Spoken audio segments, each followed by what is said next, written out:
El Señor en esta tarde nos muestre algunas cositas interesantes acerca de su palabra y sobre todo lo que les acabo de decir, hermano. Estar preparados, tener respuestas correctas, adecuadas, para que cuando los inconversos, la gente que no conocen al Señor, vengan a hacernos preguntas, nosotros podamos responderle correctamente. Bendito sea Dios. Señor, te damos muchas gracias en esta tarde porque en tu palabra, palabra viva, palabra eficaz, encontramos las respuestas, la solución a muchas cosas que el mundo se pregunta e ignora.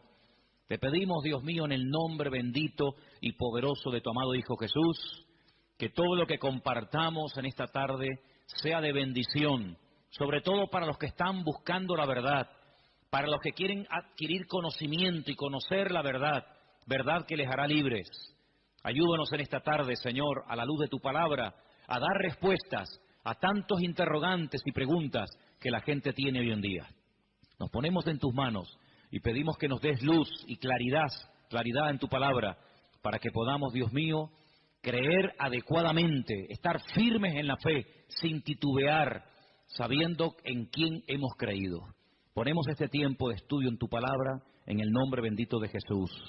Amén y amén. Bendito sea el Señor. Hermanos, quiero llevarles a 4 textos para comenzar. Y el primero va a estar en Jueces capítulo 11. Nos vamos a lo que llamamos Antiguo Testamento, al capítulo 11 del libro de los Jueces. Y vamos a leer concretamente el versículo 40. Jueces, repito, capítulo 11, versículo 40. Y dice la palabra del Señor lo siguiente. Presten atención a lo que dice ahí nuestro Dios. Jueces 11:40. Y se hizo costumbre en Israel que de año en año fuesen las doncellas de Israel a endechar a la hija de Jefté, Gaaladita, 4 días en el año. Fíjense la palabra costumbre. Se hizo costumbre, no era costumbre hasta ese tiempo. Antes nadie se iba 4 días por el campo, por el monte, a llorar, a endechar a la hija de nadie. Pero ocurrió algo, ustedes conocen que Jefté hizo un juramento que fue una auténtica locura, y fue la de presentar a su hija en sacrificio al Señor. Y entonces dice la palabra de Dios que a partir de ese día se convirtió en una costumbre en Israel que las jóvenes, que las chicas se fueran por los campos llorando, endechando, lamentándose de lo que le había ocurrido a la hija de Jefté. ¿Era un mandamiento bíblico?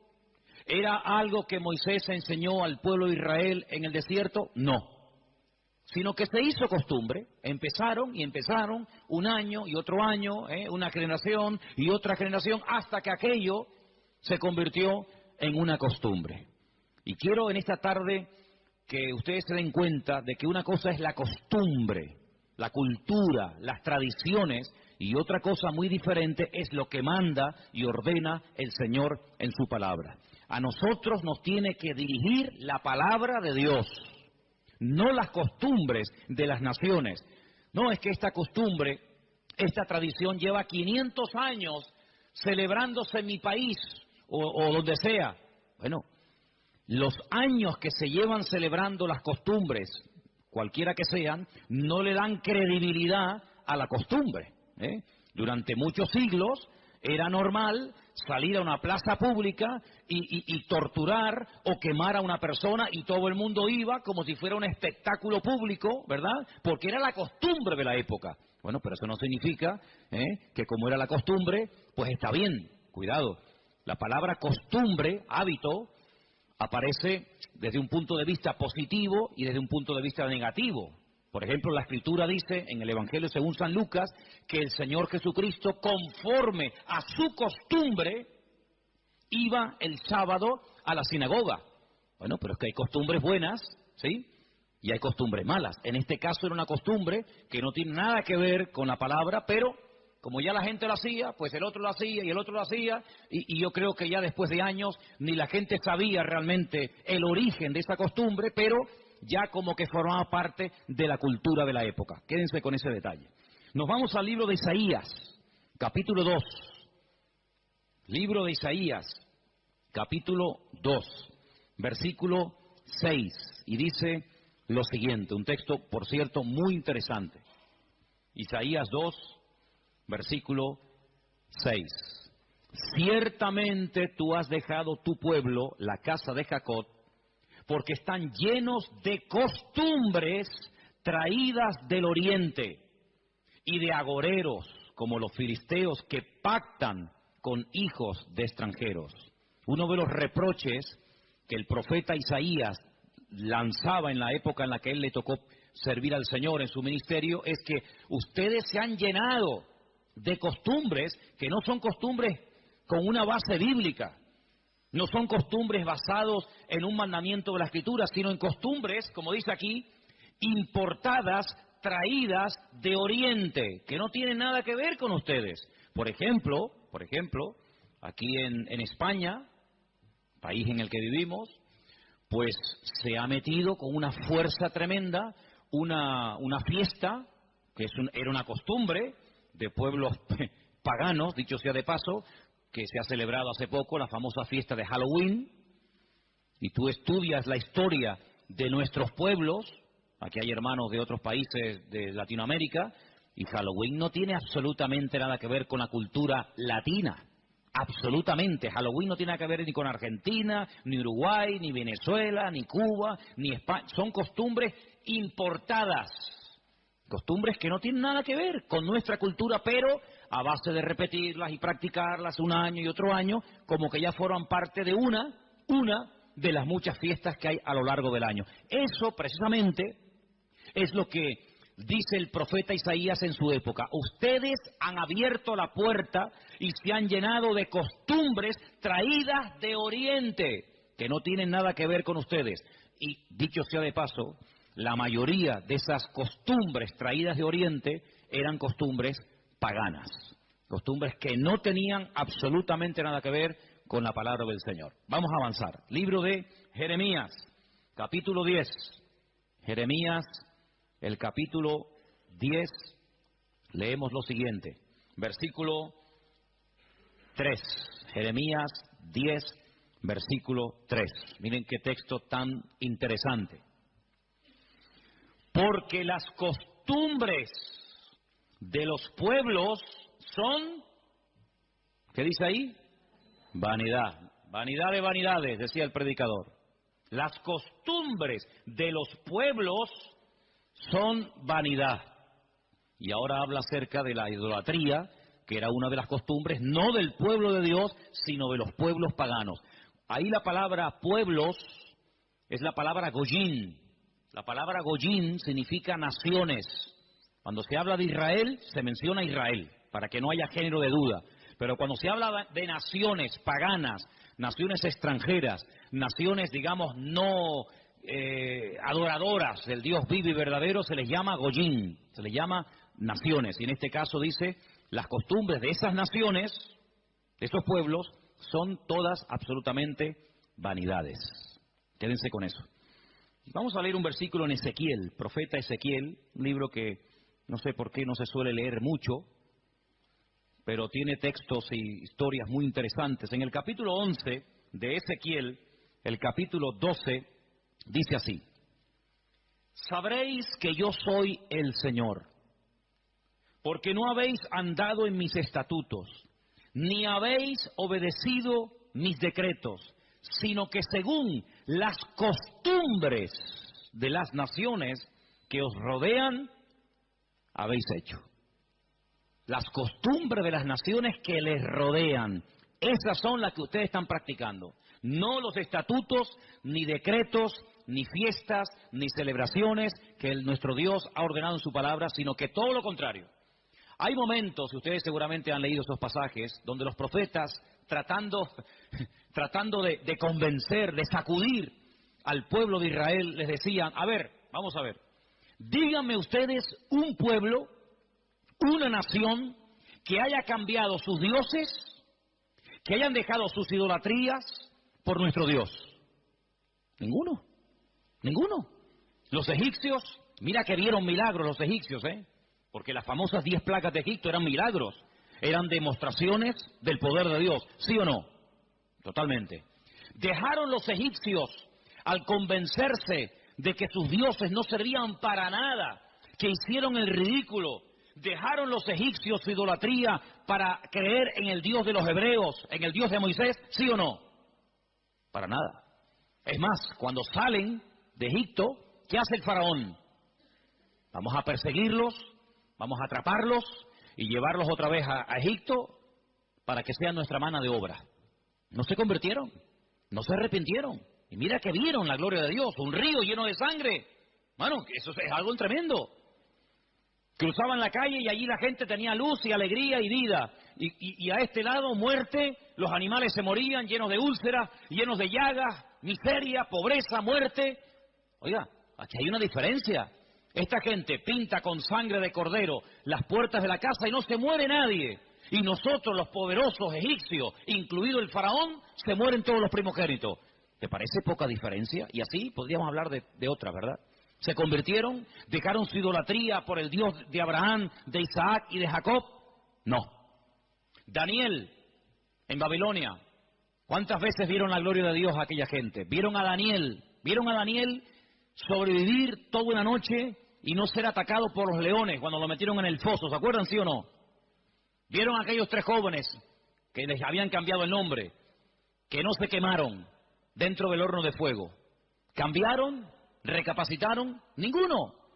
Dice, ¿cómo es posible que ustedes habéis podido comprobar que ninguna nación ha dejado sus dioses, su paganismo, para creer en nuestro Dios, y sin embargo ustedes sí lo han hecho?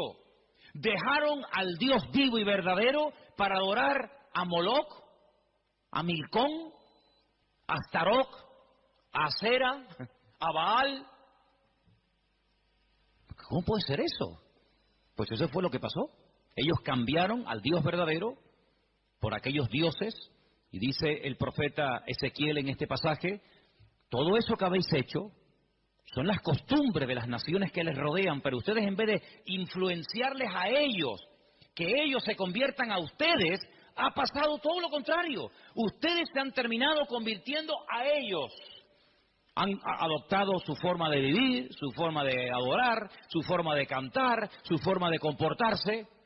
Y esto es algo realmente increíble, porque esto no ha pasado nunca, nunca en la historia de la humanidad. Una nación ha dejado el paganismo, ha renunciado 100% a toda esa mentira y ha abrazado la fe única y verdadera. Sin embargo, ustedes tenían al verdadero y lo han abandonado.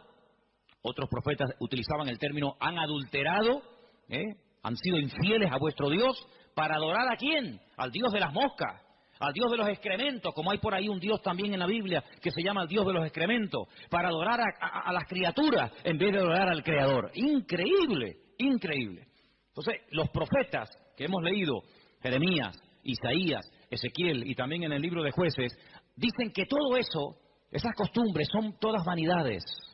Y entonces nosotros, como creyentes, que hemos, como dice la Biblia, pasado de muerte a vida, cuando nos convertimos al Señor, cuando salimos de donde hemos salido cada uno, pues tenemos, con el paso del tiempo, que no solamente decirle al Señor, Dios mío, gracias por haberme salvado, gracias por haberme perdonado los pecados, sino que quiero también pedirte, quiero que me ilumines, porque a lo mejor de mi antigua vida, cuando yo no te conocía, cuando andaba en la ignorancia, cuando estaba en la idolatría, en las costumbres que practiqué yo y mi familia durante toda la vida, Señor, quiero que tú me ilumines, por si acaso todavía puede ser que en mi vida, en mi familia, en mi forma de hablar, de pensar, de vestirme, etcétera, etcétera, todavía quedar algo que no está bien, pero que como lo hace todo el mundo, pues no parece que sea tan malo.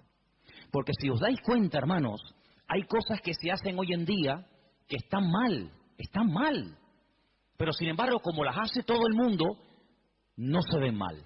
Por ejemplo, a mí una de las cosas que me llama la atención, cuando voy a lo mejor a algún supermercado, es que de un tiempo a esta parte, en la parte donde está todo lo que es los puros y los cigarrillos y todo esto, es increíble. ¿Os habéis dado cuenta lo que ponen como advertencia en las cajas de cigarrillos? El cigarrillo mata. El cigarrillo produce enfermedades pulmonares, cáncer, y esto y lo otro. Pero ¿quién hoy en día iría por la calle poniéndole una multa a una persona por fumar? Nadie. ¿Por qué? Porque como lo hace todo el mundo, ya forma parte de una vida normal, pues no se ve tan mal. Pero cuidado, el que lo haga mucha gente no significa de que esté bien, ¿sí o no? Entonces puede ser que a lo mejor algunos de ustedes en algún momento se ha sentido, perdonen la expresión, como un bicho raro en su puesto de trabajo, con los amigos, con la familia, con los vecinos, ¿sí o no? Porque resulta que todo el mundo ve bien, pues ciertas y determinadas cosas que cuando vamos al manual, cuando vamos a la palabra de Dios, resulta que no solamente están mal, sino que incluso son pecado y abominación ante los ojos de Dios. Vaya usted a una manifestación de miles y miles y miles de personas a favor del aborto y párese en esa marcha y diga que el aborto es un crimen, que es un asesinato y que esto es una abominación delante de Dios. ¿Lo matan? ¿Sí o no? ¿Lo matan? Párese usted en una manifestación donde están llevando a una virgen, a un patrón, a un santo y diga, ¿pero qué estáis haciendo? Si nuestro Dios prohíbe todo esto, si esto es abominación delante de nuestro Dios, si en la base mínima, que son los 10 mandamientos, ya se prohíbe categóricamente todo esto, ¿te matan? ¿Por qué? Porque es que esto se ha practicado. Y claro, después ves ahí al alcalde, y ves al teniente alcalde, y ves al concejal de no sé qué, y ves a fulanito de tal, y incluso al rey, y ves a la reina, y ves a la... Entonces parece que como que no está tan mal porque lo practica mucha gente. Y quiero decirte, querido hermano, que en algún momento de tu vida puede ser que tú te sientas como que vas contracorriente, como que la gente como que no te entiende y como que tú estás en otra frecuencia, en otra onda, y es como algo imposible de que lleguen a un entendimiento. Pero al fin y al cabo yo pregunto, hermanos, ¿nosotros a quién tenemos que agradar? ¿A quién tiene que agradar usted? ¿A nuestro Dios, sí o no?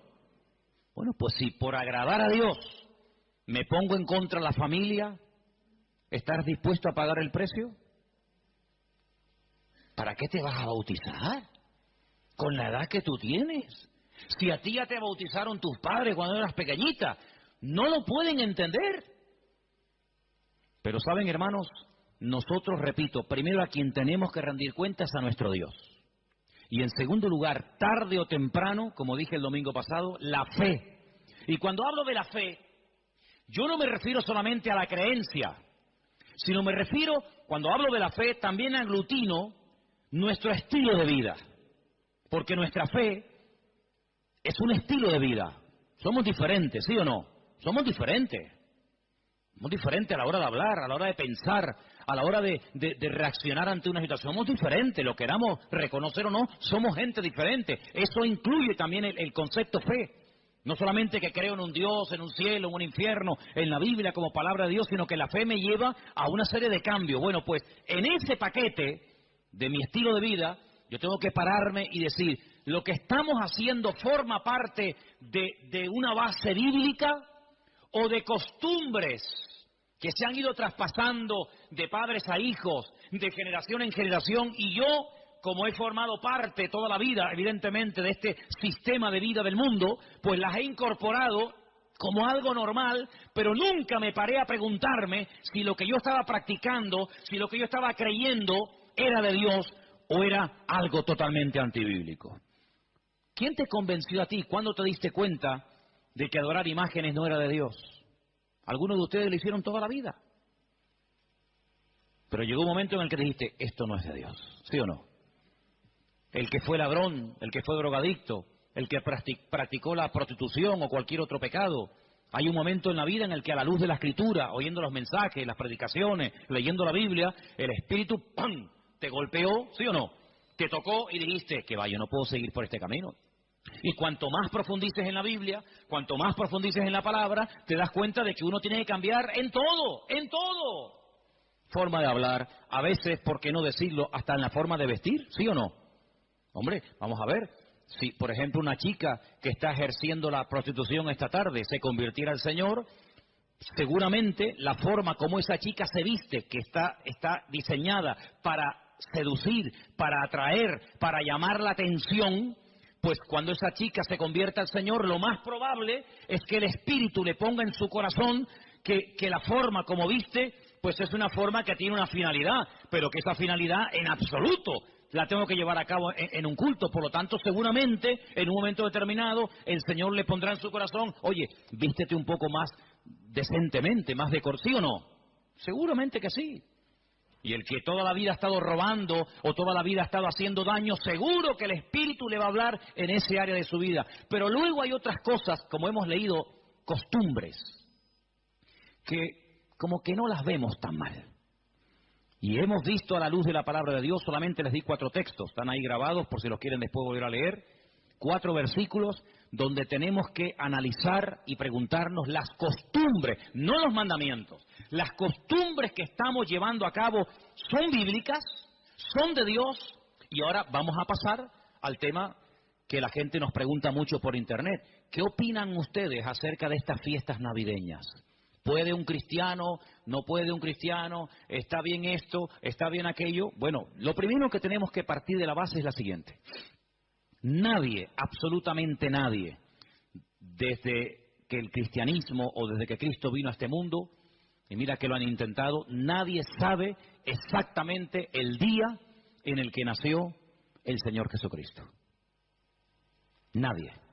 A lo largo de la historia se ha especulado, incluso, si ustedes se meten a estudiar este tema, incluso algunos llegaron a predicar y a enseñar en sus respectivos congregaciones o ministerios que Jesús nació entre marzo y abril, otros entre septiembre y octubre, y así diferentes opiniones. Por lo tanto, partimos de la base de que, lógicamente, el Nuevo Testamento, porque el Antiguo no te lo va a decir, porque no había nacido, el Nuevo Testamento en ninguna parte te dice exactamente el día en el que el Señor Jesucristo nació. Nadie sabe absolutamente nada. Sí sabemos que murió en una época en la que los judíos estaban celebrando una fiesta llamada la Pascua.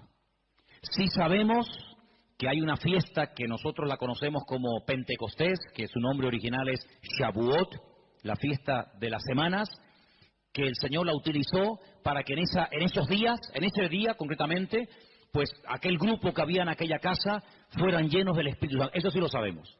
También podemos saber con exactitud que el Señor Jesucristo, la noche que fue entregado y en ese lapsus de entre una hora y otra, y fue a ser crucificado, se estaba celebrando la fiesta de los panes sin levaduras que se unía a la de la Pascua. Todo eso está clarísimo.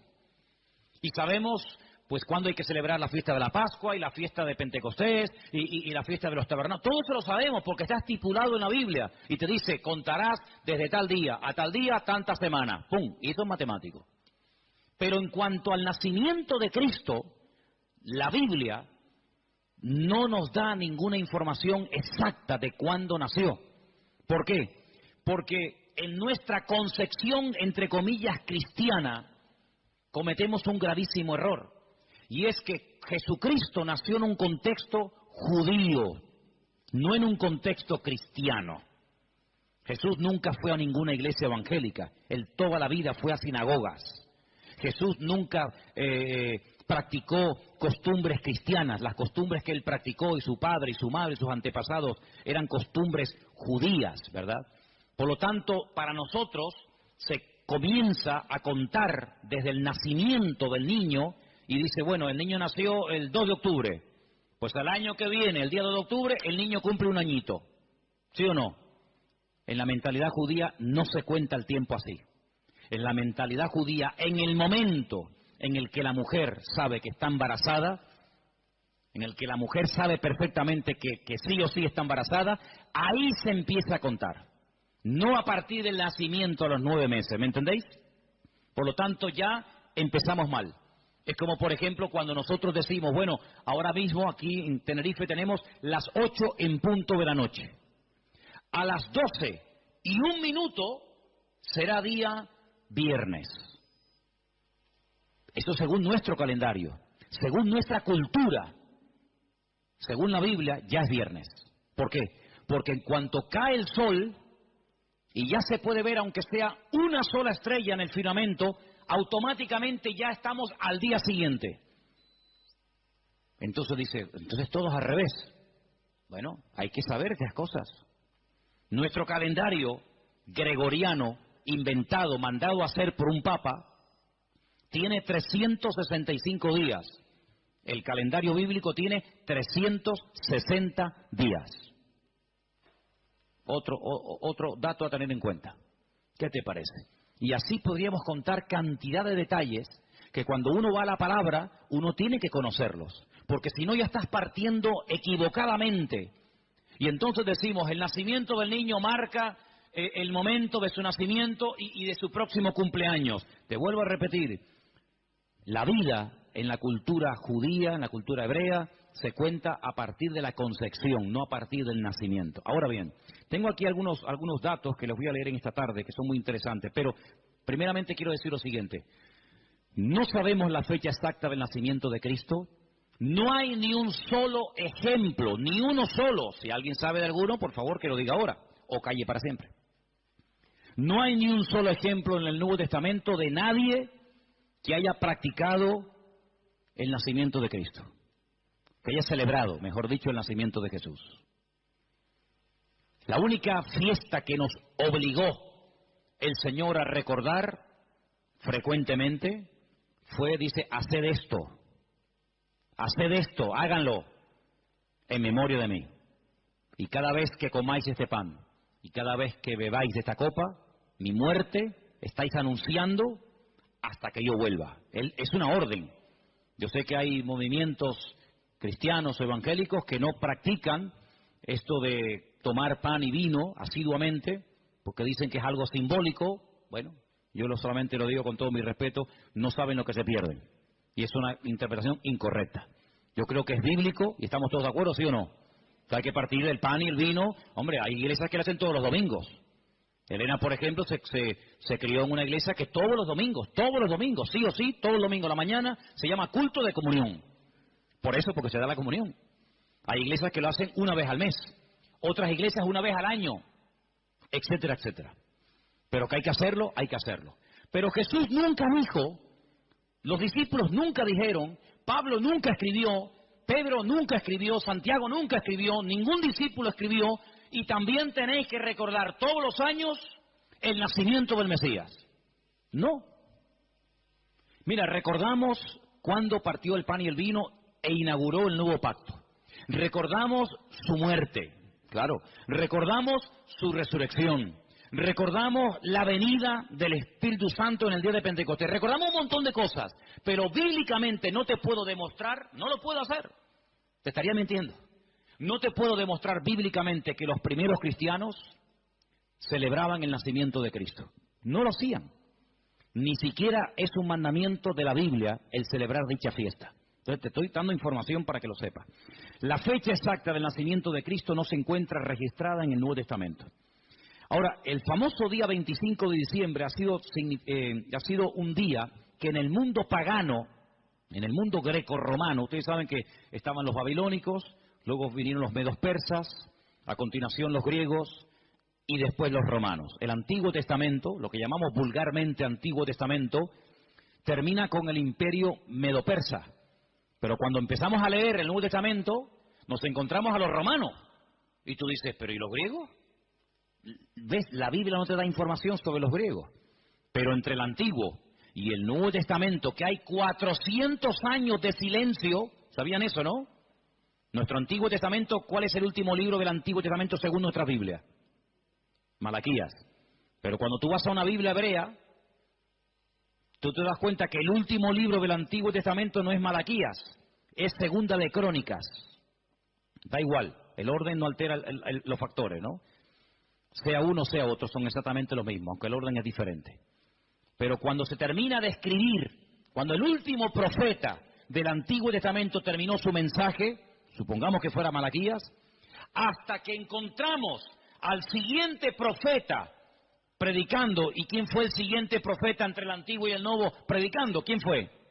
Juan el Bautista, hay 400 años de silencio. No hubieron profeta entre Malaquías y Juan el Bautista. ¿Y cómo se guiaba la gente? Por la palabra. Ahí estaba todo escrito, todo comprimido, todo condensado, y fue un tiempo de silencio, de palabra profética, pero la palabra ya estaba escrita. Luego la gente querían palabra, vayan a la palabra, valga la redundancia. Vayan a la escritura y ahí encuentran todo. Bien. Entonces cuando vamos a estudiar la palabra de Dios, nos encontramos que ese imperio que no aparece en el Antiguo Testamento, que son los griegos, que aparece en esos famosos libros que yo he recomendado muchas veces que lean, Primera y Segunda de Macabeos, que son la familia de los Macab, que significa martillo en hebreo. Los macabeos son los que martillaban, los que machacaban. Y en estos días en Israel se está celebrando una fiesta que no tiene una base, vamos a decir, bíblica, sino es un mandamiento bíblico el cumplirla, vaya, pero que es una fiesta que en estos días ya se está celebrando, y les voy a demostrar que Cristo la celebraba, aunque no era mandamiento, Él la celebraba, y es una fiesta que se llama la fiesta de Hanukkah. Y por eso ustedes cuando van a Israel van a encontrar que hay dos modelos de candelabro diferentes. Está el famoso menorá, que tiene 7 brazos, y después se encuentran la Hanukkía. Menorá es el de 7, Hanukkía es el de 9. Y tú dices, ¿qué diferencia hay entre uno de 7 y uno de 9? Bueno, te lo voy a decir. El candelabro de 7, la menorá, era el que se utilizaba primeramente en el tabernáculo y después en el templo, pues para iluminar. No había luz eléctrica, no había un interruptor y se encendía la luz, sino que se ponía aceite, ¿verdad? Se iluminaba para que el sacerdote pudiera moverse y pudiera ministrar en el templo, ¿verdad? Ya dimos en su día una explicación de que el primer versículo, quédense con este dato, el primer versículo de los primeros 5 libros de la Biblia, Génesis 1.1, Éxodo 1.1, Números 1.1, Levítico 1.1 y Deuteronomio 1.1, nos explican todo lo que tiene el menorá. ¿Cuántas palabras tiene en hebreo el primer versículo de Génesis? 7. 7 brazos. Otra característica de la menorá la encontramos en Éxodo 1.1 y así sucesivamente, pero no voy a entrar en detalles acerca de eso. Pero en la época de los seleucidas, en la época de los griegos, déjenme que les cuente algo de historia, que es bueno saberlo. Cuando Alejandro Magno muere, dicen que era homosexual, no dejó descendencia. Es el único imperio que pervive después de la muerte del emperador, pero no en sus hijos, sino en sus generales. Por eso Daniel, cuando está en Babilonia, dice que él vio a un leopardo con 4 cabezas. Y las 4 cabezas son los 4 generales que cuando Alejandro Magno muere, se reparten en 4 pedazos el mundo que había conquistado Alejandro Magno, ¿verdad? Uno de los trozos que se reparte tenía que ver con Israel. Y allí estaba el famoso Antíoco Epifanes, que era terrible, terrible. Ese fue el que se atrevió a meter a un cerdo dentro del lugar santísimo y sacrificarlo y de esa manera, humillar y avergonzar a Dios y en fin, tantas cosas, ¿no? Esa es la famosa abominación desoladora, la profanación del lugar santísimo. En esa época de los griegos había una familia compuesta por una serie de hermanos que se propusieron restaurar la vida política y espiritual de Israel.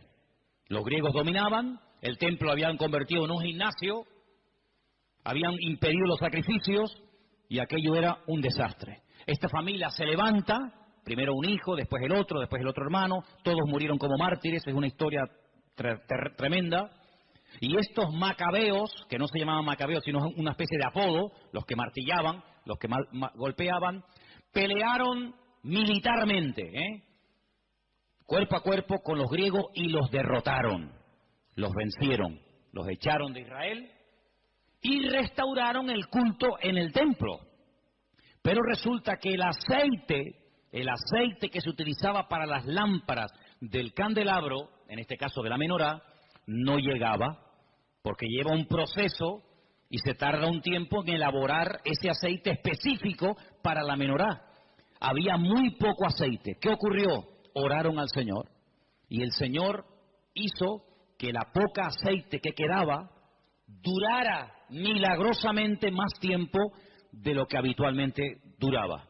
A partir de ese momento, para recordar el milagro de que el Señor permitió que el aceite durara más tiempo de lo habitual, se comenzó a celebrar la fiesta de la Hanukkah. Un salmo que describe los sufrimientos de Cristo en la cruz, el 22.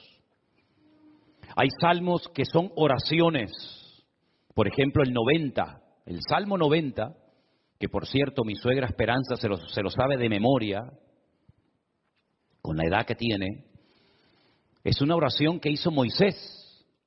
Y esa oración de Moisés la tenemos en la Biblia, ¿verdad? Señor, tú has sido nuestro refugio de generación en generación, antes que los montes nacieran y fueran formados la tierra, ¿verdad? Ese es el Salmo 90. Tenemos el más extenso, el capítulo más extenso de la Biblia, el 119, el que todos ustedes saben de memoria, ¿verdad? El más pequeñito, el 117, que es la letra de una antigua canción que cuando yo me convertí se cantaba mucho esa alabanza, pero ya como que se ha olvidado. Alabad al Señor, naciones todas, pueblos todos, alabadle, bendecid su nombre, ¿verdad? Tenemos el famoso Salmo 133, Inema tobu manaín shebed ahingam yahad. Mirad cuán bueno y cuán delicioso es habitar los hermanos juntos en armonía.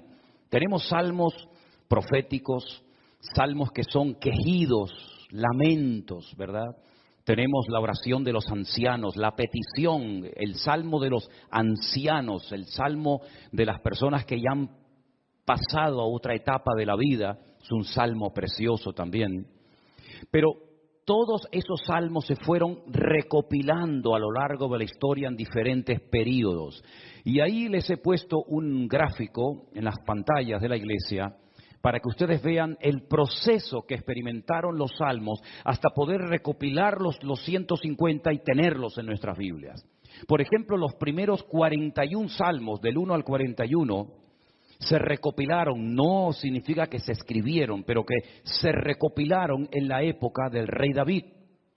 Porque hay algunos de esos salmos que son antes de la época del rey David. Por ejemplo, el que les cité a continuación, el 90, que es de la época de Moisés.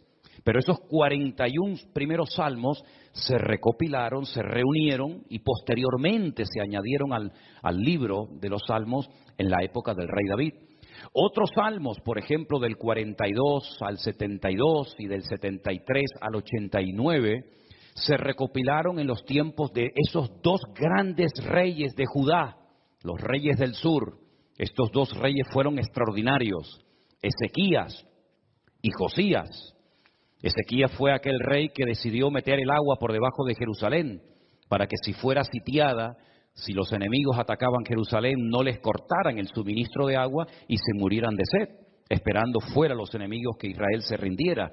Todavía ese túnel subterráneo, esos túneles, mejor dicho, porque son varios, que llevan el agua por debajo de Jerusalén, todavía hoy en día se pueden visitar. Son los túneles que conectan la antigua ciudad de Jerusalén con el famoso estanque de Siloé. Y uno de ellos todavía recoge agua de lluvia y se puede pasar por él, incluso mojándose, el otro no.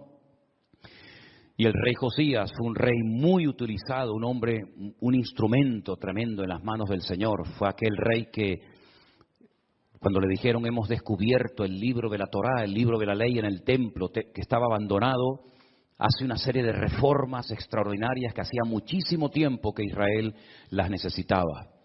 Luego tenemos, por ejemplo, del Salmo 90 al Salmo 106 y también del 107 al último, al 150, tenemos esos salmos que se recopilaron en el tiempo de Esdras, el sacerdote, y de Nehemías, aquel copero, ¿se acuerdan? Que vivían en el palacio del rey y que es el instrumento que Dios utiliza para la restauración física, la restauración de los muros y también del templo de Jerusalén. Y Esdras fue el instrumento para la restauración espiritual del pueblo. Porque una cosa es que tú seas restaurado en tu economía, en lo natural, sea economía, sea salud, sea familia, que está bien, Dios también está interesado en restaurar esas áreas de tu vida. Y otra cosa muy distinta es la restauración espiritual de una vida. Tú puedes ser restaurado, digamos, en tu economía, pero no significa de que hayas sido restaurado en lo espiritual. Y si quieren ver un ejemplo claro de lo que estoy diciendo, vayan, por ejemplo, al famoso libro de Ezequiel, en el capítulo 37, cuando el Señor le dice a Ezequiel, ven que te voy a enseñar algo, y lo lleva al cementerio más antiguo del mundo, que está al este de Jerusalén, en el Monte de los Olivos, cementerio que tiene más de 3.000 años, que se puede visitar hoy en día, que se conoce, bueno, el nombre que le dan los judíos hoy en día es el Bet Hayim, que es la casa de los vivos, pero realmente era el valle de los huesos secos, porque es un valle lleno de huesos, un valle lleno de muertos.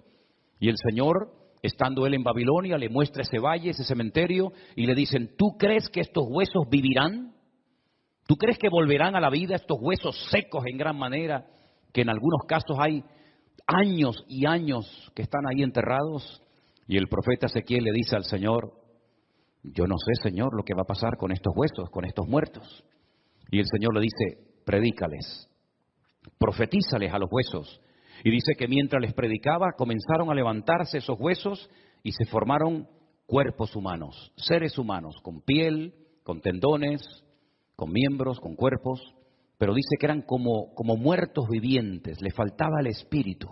No se movían, estaban ahí quietos como zombies. Y el Señor les dice, les falta el espíritu, profetiza, habla para que el espíritu entre en ellos. Y al final del capítulo 37, el Señor le explica al profeta Ezequiel lo que significa esa visión y le dice, esta es la casa de Israel.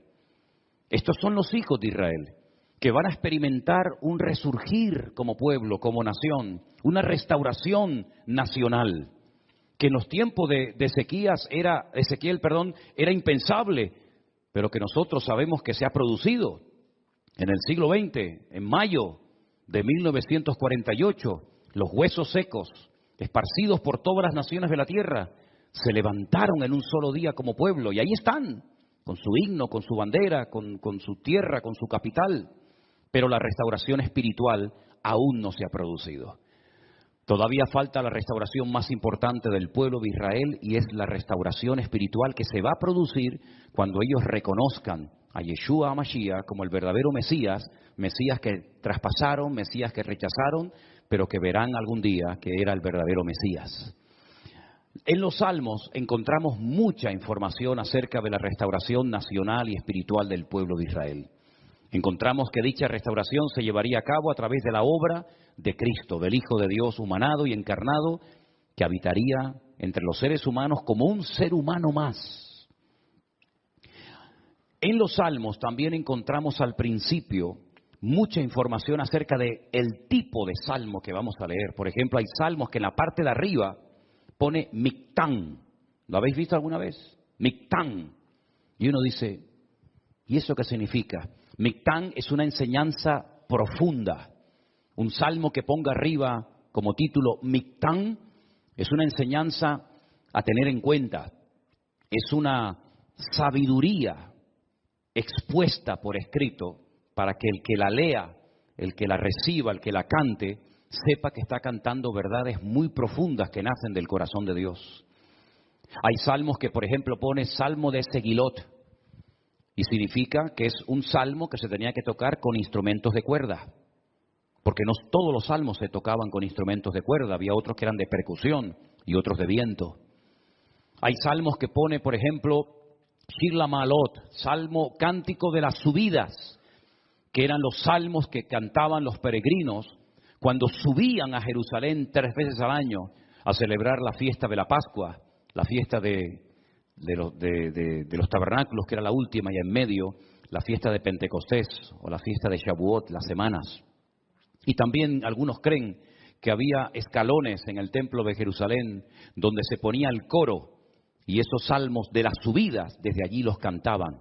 Pero en este salmo, si ustedes lo pudieran ver en hebreo, al principio pone Mitzmor, y la palabra Mitzmor significa que es un salmo que hay que cantarlo.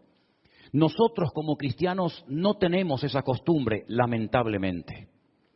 Porque el Salmo nos indica que este Salmo habría que cantarlo desde el versículo 1 hasta el último versículo, hasta el versículo 5. Nosotros lo hemos leído, pero realmente es un Salmo que, según las instrucciones que Dios nos da, tendríamos que haberlo cantado.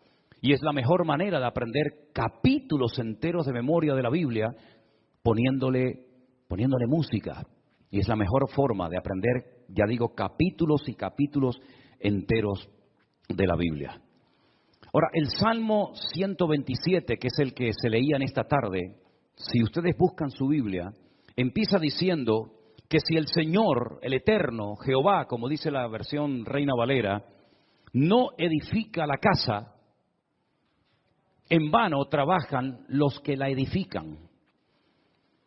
Tenemos que explicar brevemente a qué se está refiriendo el autor de este salmo, que pudo ser David, que le escribió un salmo, una enseñanza a su hijo Salomón, o como opinan otras personas, pudo ser un salmo que lo escribió Salomón con una enseñanza que heredó de su padre, el rey David. Sea como sea, la declaración que hace el versículo 1 es muy interesante. Si Dios, el Eterno, nuestro Creador, no edifica la casa, en vano trabajan los que la están edificando. El sueño de David, que nunca lo vio cumplido, era construir un templo para su Dios. Dios nunca le dijo a David que lo hiciera, pero nació en el corazón de David el anhelo, el deseo de tener una casa, un templo, sobre todo para que el arca de la alianza, que tenemos ahí en la entrada de la iglesia como una réplica, para que ustedes pudieran ver el tamaño original que tenía el arca de la alianza en aquellos tiempos, en vez de estar debajo de una lona, debajo de una tienda de campaña, pudiera estar en un templo bonito, grande, bien decorado, espacioso, etcétera, etcétera. Ese era el sueño de David, pero nunca lo vio cumplido, porque el profeta Natán le dijo que él no tenía el aval, el respaldo de Dios, el permiso del Señor para construir dicho templo. Ese templo solamente podía ser levantado en un lugar, no podía ser levantado en cualquier parte, sino encima de lo alto de un monte llamado el monte Moriah. Es una palabra compuesta, el lugar donde Dios me enseña. Moriah viene de maestro, Moré, Morá, Morim, Morot, y ya es el diminutivo del nombre de Dios, el monte donde Dios es mi maestro, el monte donde Dios me enseña y me instruye, ¿verdad? En ese monte vivía un señor llamado Arauna, que era un jebuseo, los antiguos habitantes de Jerusalén. Y allí sube el rey David, y entonces dice la Biblia que allí ofrece un sacrificio, cuando había muerte por todas partes, por un pecado que, como bien saben ustedes, el rey David había cometido. Allí él presenta un sacrificio en el mismo monte y en el mismo lugar donde tiempo atrás el famoso patriarca Abraham, el amigo de Dios, había subido con su hijo Isaac para sacrificarlo sobre un altar, pero el Señor lo detuvo y le dijo, no lo hagas. Todavía ese altar, esa roca enorme que es tan grande como esta plataforma o más, todavía está allí. Y los judíos consideran que desde allí fue donde Dios creó el mundo, el ombligo, el centro geográfico de la tierra bíblica. Pues en ese lugar Salomón, su hijo, iba a construir el primer templo de la historia para Dios. Ellos tenían que partir de la base de que el Dios de ellos era tan grande, tan inmenso, que era imposible meterlo dentro de un templo. Era totalmente imposible meter a Dios, limitar a Dios dentro de un cubículo, dentro de un edificio, porque ya el Señor le había dicho a David que el cielo es su trono y la tierra es el estrado de sus pies. ¿Qué templo me van a hacer ustedes para mí? Los romanos se reían de los judíos cuando llegaron a Israel y decían, ustedes están locos, porque ustedes tienen un templo enorme, precioso, pero vacío. ¿Dónde están vuestros dioses? ¿Dónde están vuestras divinidades? Los griegos, los romanos y todas las culturas habidas y por haber levantaban templos, pero luego los llenaban de ídolos. Apolos, Afrodita, ¿verdad? Cibeles, Ares y tantos dioses. Pero los judíos nunca pusieron una figura de Dios, porque al Señor tu Dios adorarás y a Él solo servirás. Y en los famosos 10 mandamientos, el Señor prohibía la fabricación de imágenes de talla. Por lo tanto, era un templo vacío, pero en lo más recóndito, en lo más oculto del templo, estaba un lugar que nosotros lo llamamos el lugar santísimo, donde estaba el arca de la alianza. Y Salomón iba a poder construir ese templo con la ayuda de miles y miles de personas. Y podía estar tranquilo de que nadie le iba a atacar, porque su padre había estado durante años sometiendo a todas las naciones vecinas para que su hijo en tiempos de paz y de prosperidad pudiera construir el templo de Jerusalén. Lo tenía todo. El padre le dio los planos. El padre le escribió 77 letras de canciones que las tenemos en la Biblia, los famosos salmos de David, para que pudieran cantar. Inventó instrumentos musicales, le dio oro, piedras preciosas, madera, plata, bronce, lo tenía absolutamente todo. Y además Salomón hizo un pacto con el faraón, que eran expertos en aquella época en la fabricación de megaestructuras, porque los judíos nunca habían hecho un edificio tan grande, y mucho menos para Dios. Cómo levantar aquellas piedras, subirlas a aquel monte, colocarlas una encima de la otra, aquellas columnas, más de 70 columnas exactamente, de una pieza, cómo iban a levantarlas, ponerlas a nivel para que aquella casa no se cayera. El templo no tenía arcos, como lo inventaron los romanos, por eso los arcos le han permitido a las fabricaciones y a la arquitectura romana permanecer hasta el día de hoy, pero eran columnas y era muy difícil poner aquello en pie. Hay, por ejemplo, en la ciudad de Jerusalén, en un lugar donde yo he llevado a algunos hermanos alguna vez, una columna entera que es como de aquí al fondo de la pared, que se quebró y allí la dejaron y han pasado 2000 años y todavía aquella columna sigue allí. Él hizo un pacto con el faraón, se casó con su hija, hizo un pacto de no agresión. De hecho, su hija se murió en Jerusalén y hay en el torrente de Cedrón hay una pirámide pequeñita, recordando que allí está enterrada una mujer de origen egipcio, porque ella murió en Jerusalén. Y el faraón le ayudó a construir aquel hermoso templo. Pero Salomón sabía perfectamente que él podía tener el oro, la plata, los albañiles, los carpinteros, los canteros, absolutamente todo. Incluso había naciones que todos los años le traían, curiosamente, 666 talentos de oro. Multiplique 666 por 45, era una barbaridad de kilos de oro para ayudarle. Venían personas de todos los continentes de la tierra, unos le traían marfil, otros le traían diamantes, otros le traían de todo. Pero él sabía que aunque lo tenía humanamente hablando todo, sin el respaldo, sin la ayuda del Señor, aquel templo nunca se iba a poder levantar. Y aquí hay una primera lección que tenemos que interiorizar nosotros como cristianos en el día de hoy.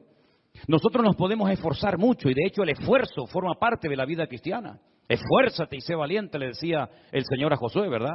Josué capítulo 1. Esfuérzate y pelea, le decía el apóstol Pablo a Timoteo.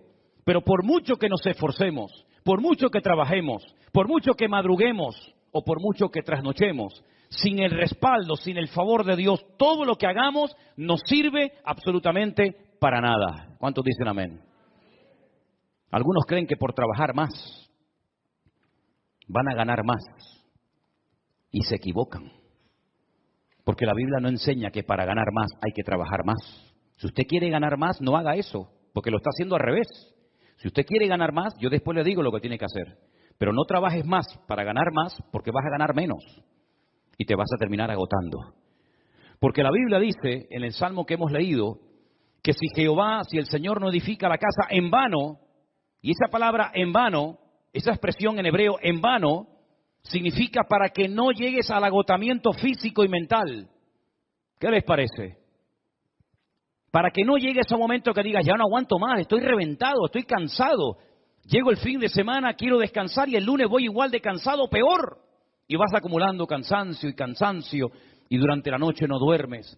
Cuando dice el Salmo 27 que una de las bendiciones de Dios es poder dormir tranquilamente por la noche. Dice que a sus amados el Señor les dará el sueño. Y hay muchas personas que darían cualquier cosa con tal de poder dormir en paz, como nosotros, los hijos de Dios, que hemos aprendido a depender y a descansar en el Señor, podemos dormir en paz.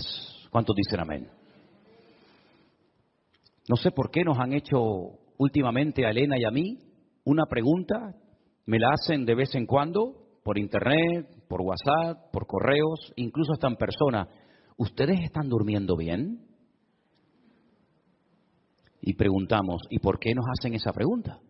Sino porque con todo lo que tienen, todo el jaleo de atender gente de aquí y llamar, ¿ustedes duermen bien? Y la respuesta de Elena siempre es la misma, dormimos perfectamente. Porque nosotros hemos aprendido a descansar y a depender únicamente del Señor. No entramos en estrés, ni en nervios, ni en agobio. No perdemos la paz absolutamente por nada. ¿Por qué? Porque la obra no depende de nosotros. La obra depende del dueño, de la cabeza. Y el dueño y la cabeza es nuestro Señor Jesucristo. Me da mucha pena, mucha lástima cuando veo a cristianos agobiados, cargados, estresados, con la tensión disparada. Perdonen si alguien se siente aludido, yo es que no le he tomado la atención nunca a ninguno de ustedes, por eso hablo desde la libertad, porque claro, va a decir, ¿este hombre cómo sabe que tengo ya tensión alta? No, yo no sé nada, pero el Señor lo sabe todo. Pastillas para poder dormir, claro, después pastillas para despertarte. Agobiado, estresado, que no llego a fin de mes, que no pago el colegio de los niños, que los libros, que esto, que lo otro. Y yo he cumplido recientemente 60 años. No me da ninguna vergüenza decirlo, al contrario, estamos orgullosísimos de los 60 años que tenemos.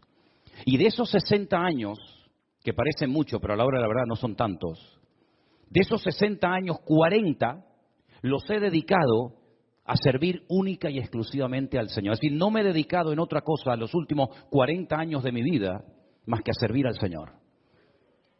Con iglesias pequeñas, con iglesias grandes, con escasez, con abundancia, con mucha gente, con poca gente o con ninguna gente. Y en estos últimos 40 años, si algo hemos aprendido, sobre todo en este último año, es que Dios es galardonador de los que le buscan. Y cuando más difícil estaba todo, y cuando humanamente hablando era imposible que esto siguiera adelante, el Señor sin manos nos dio una cachetada de amor, mostrándonos y enseñándonos que Él es el que edifica su casa y su obra, y no nosotros. A mí me llama mucho la atención que este verbo, edificar, es exactamente el mismo que emplea el Señor Jesucristo cuando hace referencia a lo que Él iba a hacer. Edificaré mi iglesia. Su padre, en Génesis capítulo 1, nunca empleó el verbo baná o boné, que es construir, sino el verbo bará, que se parece, pero no tiene nada que ver una cosa con otra. Bará es un verbo que solamente aparece en la obra creadora de Dios. Cuando dice la Biblia que en el principio creó, ese verbo creó es bará y significa crear de la nada. Este púlpito está hecho de un material llamado metacrilato. Lo mandamos a hacer hace 20 años. El que lo hizo, porque este no se ha perdido ningún culto desde que estamos aquí, Este ha estado todos los cultos, todas las reuniones de jóvenes, todos los cultos de jueves, todos los cultos de domingo. Este que está aquí, o esto que está aquí, ha estado siempre aquí. Pero el que lo hizo, no lo creó, lo hizo utilizando una materia prima, metacrilato. Y el púlpito que tenemos en la iglesia del Puerto de la Cruz es de madera. Y alguien lo hizo, no lo creó, utilizando la materia prima de la madera. Pero el verbo bará en Génesis capítulo 1 es crear de la nada. ¿Y cómo Dios creó sin utilizar materia prima? Sin utilizar tierra, sin utilizar piedra, sin utilizar madera, con el poder de su palabra. Dijo Dios, sea la luz, y fue la luz.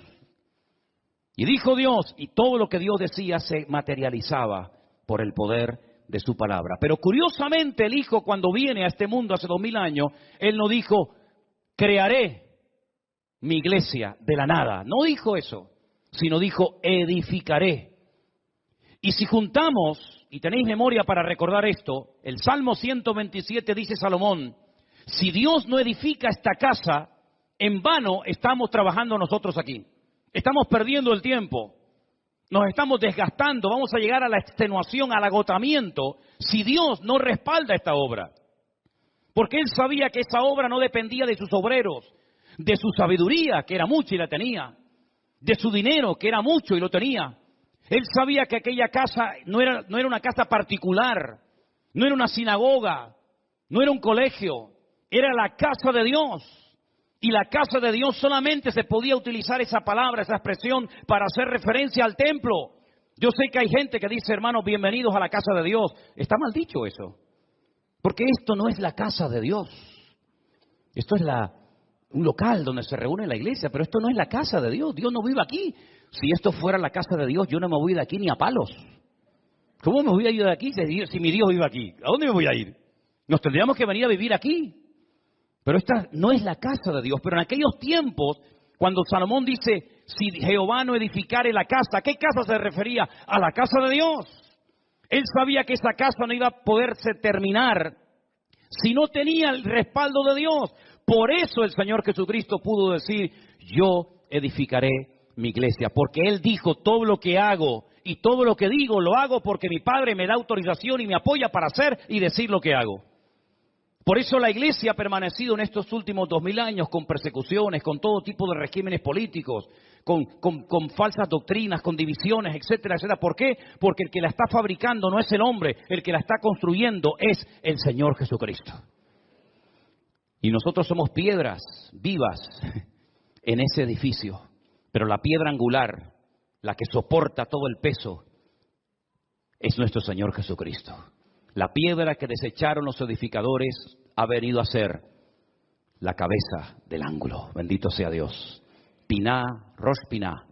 Eso es, Rosh Piná. Hay un pueblo en Israel muy bonito que se llama Rosh Piná, que significa la cabeza del ángulo. Pero este salmo, ¿sabes?